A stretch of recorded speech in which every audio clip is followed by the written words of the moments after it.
पुरानी बात है, जब देवताओं और दानवों के बीच युद्ध हुआ करते थे, तब ब्रह्मांड का संतुलन बनाए रखने के लिए एक सभा हुई, सूर्य सभा। सूर्यदेव उस सभा के नायक थे। उन्होंने अपने चारों ओर घूमते 8 ग्रहों को बुलाया, जिनमें से एक था उनका पुत्र शनि। शनि अपनी धीमी चाल, न्यायप्रिय स्वभाव और अद्भुत छल्लों के लिए प्रसिद्ध था।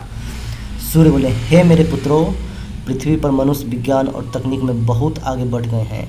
वे अब मंगल ग्रह पर कॉलोनी बनाने की सोच रहे हैं, शुक्र पर रोबोट भेज रहे हैं, लेकिन इस प्रगति के साथ विनाश भी बढ़ रहा। प्रदूषण, तापमान वृद्धि, असंतुलन फैल रहा। क्या ब्रह्मांड का संतुलन ऐसे ही टूट जाएगा?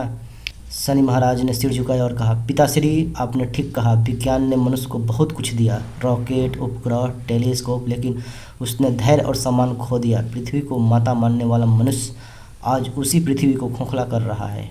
अगर हम सब ग्रह मिलकर मनुष्यों को संकेत दे तो शायद वो रुक जाएं।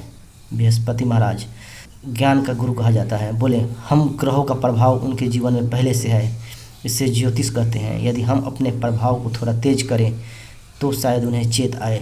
जैसे सूर्य अधिक तपे तो सूखा पड़े, शनि की दृष्टि आए तो आदमी रुक कर सोचे, मंगल अशांत हो जाए तो युद्ध हो। तभी पृथ्वी की करुणा पुकार गूंज उठी, हे मेरे स्वामीगण, मैं थक गई हूँ। मेरे जंगल कट रहे हैं, समुद्र चल रहे हैं, पहाड़ गिर रहे हैं, इंसान चांद पर पहुँच गया लेकिन मुझे ही भूल गया। अब सभी ग्रह एक साथ बोले, आओ एक योजना बनाएं, हम अपने अपने प्रभाव से मनुष्यों को चिताएं, लेकिन उन्हें इस तरह से नष्ट नहीं कर सकते हैं। बुध महाराज, जिन्हें मनुष्य को बुद्धि दी, वो बोले, हम संकेत भेजेंगे, कभी बाढ़, कभी सूखा, कभी तापमान में बदलाव। एक साथ में ज्ञान के दरवाजे भी खोलेंगे। जो मनुष्य चेत जाएंगे वो पृथ्वी को बचाएंगे, और जो नहीं चेते उनके लिए समय ही सबसे बड़ा शिक्षक होगा। सूर्य ने सबकी बातें सुनी और मुस्कुराकर बोले, तुम सबने मुझे गौरवान्वित किया है। यही है ब्रह्मांड का धर्म, संतुलन। अब समय है कि पृथ्वी के मनुष्य स्वयं जाएंगे, वरना वे खुद को खो देंगे।